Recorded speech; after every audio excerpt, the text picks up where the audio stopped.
जय जवान जय किसान। नमस्कार शेतकरी बंधू भगिनींनो, सचिन राठोड किसोला ऑफिशियल यूट्यूब चॅनलमध्ये आपल्या सर्वांचे स्वागत आहे। शेतकरी बांधवांनो, आजच्या व्हिडिओमध्ये आपण धाराशिव जिल्ह्यातील शेतकरी बांधवांना अत्यंत आनंदाची बातमी आहे। शेतकरी बांधवांनो, सामाजिक कार्यकर्ते अनिल जगताप सर यांनी धाराशिव जिल्ह्यातील 2020 जो खरीपाचा 134 कोटीचा पीक विमा होता व खरीप 2025 पीक विम्या संदर्भामध्ये माननीय जिल्हा कृषी अधीक्षक व अप्पर जिल्हाधिकारी धाराशिव यांची भेट घेतली आणि ह्या भेटीमध्ये सविस्तर पीक विम्याविषयी चर्चा केलेली आहे। यामध्ये काय चर्चा केली आपण पाहू। अनिल जगताप खरीप 2020 आणि 25च्या संदर्भात काल माननीय जिल्हा कृषी अधीक्षक आणि अप्पर जिल्हाधिकारी धाराशिव यांची भेट घेतली। आपल्याला सांगायला आनंद होतो, 2020चे जे 134 कोटी रुपये राज्य शासनाकडून आपल्या जिल्हा प्रशासनाला पर्यायाने शेतकऱ्याला मिळणार आहेत ते वाटप करण्याचा निर्णय जिल्हा कृषी अधीक्षक कार्यालयाने घेतला असल्याचे काल चर्चेदरम्यान मला समजले।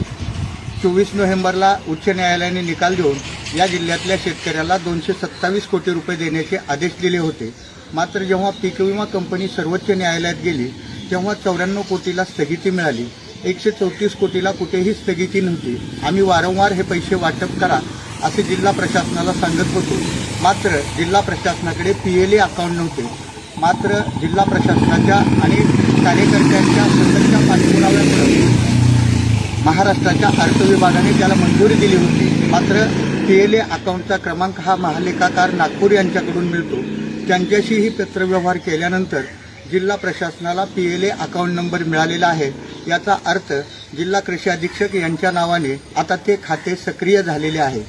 जिल्हा प्रशासनाने माननीय जिल्हाधिकारी यांच्या सहीच्या पत्रानिशी कृषी आयुक्त कार्यालय पुणे यांच्याकडे 134 कोटी रुपयाची मागणी केलेली आहे। ते पैसे त्यांच्याकडेच वर्ग आहेत। ते पैसे 4-2 दिवसामध्ये जिल्हा प्रशासनाला प्राप्त झाल्यानंतर खातेदारांना वाटप करण्याचा निर्णय जिल्हा प्रशासनाने घेतला असल्याचे जिल्हा कृषी अधीक्षक श्री मोरे सर यांनी काल मला चर्चेदरम्यान सांगितले।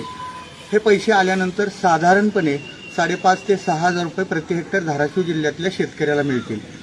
2025च्या संदर्भात पीक विमा कंपनीनं पीक कापणी प्रयोगावर आक्षेप घेऊन अगोदर जिल्हास्तरीय समिती, राज्यस्तरीय समिती आणि आता केंद्रीय समितीकडे अपील दाखल केलेलं आहे। असं जरी असलं तरी केंद्रीय समितीनं त्याला कुठेही स्थगिती दिलेली नाही, त्यामुळे ते पैसे वाटप करणं त्यांना अनिवार्य आहे। या संदर्भात अप्पर जिल्हाधिकारी यांची भेट घेतली आणि त्यांना सांगितलं की हे पैसे तातडीनं शेतकऱ्याला वाटप केले पाहिजेत। खरीपाची पेरणी 15 दिवसावर आलेली आहे। एकीकडे खताच्या आणि बियाण्याच्या किमती वाढलेल्या आहेत। शेतकरी हतबल आहे। आर्थिक दिलासा मिळण्यासाठी 2025चा पीक विमा मिळणं अत्यंत गरजेचं आहे। त्यानंतर त्यांनी सांगितलं की ज्या दिवशी आपलं 14 मेला नारंगवाडी येथे रस्ता रोको आंदोलन झालं त्याच दिवशी आम्ही कंपनीला एक पत्र दिलेलं असून तातडीनं पैसे वर्ग करण्याबाबत सूचना दिलेल्या आहेत। मी त्यांच्या नम्रपणे हेही निदर्शनास आणून दिलं की डॉक्टर सचिन ओंबाशे जिल्हाधिकारी असताना 2022चा पीक विम्याचे पैसे द्यायला राज्यस्तरीय समितीचा निकाल असताना देखील कंपनी टाळाटाळ करत होती। त्यावेळेस RRC कारवाई करून त्यांच्याकडून 294 कोटी रुपये आपण मिळवून घेतले होते। जर आपण दिलेल्या पत्राला उत्तर दिला नाही, समाधानकारक प्रतिसाद कंपनीनं नाही दिला तर ती कारवाई देखील करायला आपण मागे पुढे पाहणार नाहोत। डॉक्टर सचिन ओंबाशे साहेबांनी जी काही कार्यपद्धती अवलंबवली होती त्याचा अभ्यास करून ते देखील करू असं ते मला त्यांनी सांगितलं। तसेच हे सर्व पैसे शेतकऱ्याला मिळावं म्हणून आपण सुरुवातीला 5 मेला जिल्हाधिकारी धाराशिव यांच्यासमोर धरणे आंदोलन केले। 14 मेला नारंगवाडी येथे रस्ता रोको केला आणि हे पैसे जर आणखी आठवडाभरामध्ये नाही मिळाले तर मग 2-3 दिवसामध्ये आपण पुढच्या आंदोलनाची तारीख जाहीर करू। पुढचं आंदोलन हे तुळजापूर तालुक्यात रस्ता रोको आंदोलन होईल। ते तीव्र असेल।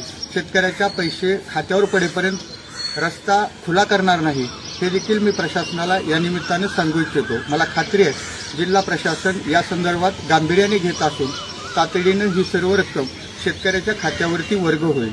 ही सर्व रक्कम शेतकऱ्याच्या खात्यावर वर्ग होईपर्यंत आपला संघर्ष चालूच राहील। यात तुम्ही देखील मोठ्या प्रमाणात साथ दिली पाहिजे ही नम्र विनंती देखील या माध्यमातून करतो आणि थांबतो। धन्यवाद शेतकरी बंधू भगिनींनो। पीक विम्याविषयी असेच नवीन व्हिडिओ पाहण्यासाठी आपण सचिन राठोड किसोला ऑफिशियल यूट्यूब चॅनलला भेट द्या। आपण जर या चॅनलवरती पहिल्यांदा आला असेल तर आपल्या चॅनलला सबस्क्राईब करून बेल आयकॉनचं बटन दाबा, जेणेकरून आपल्या व्हिडिओची नोटिफिकेशन सर्वात आधी आपल्याला येईल. आणि आपल्या व्हिडिओला लाईक करा, कमेंट करा, शेअर करा.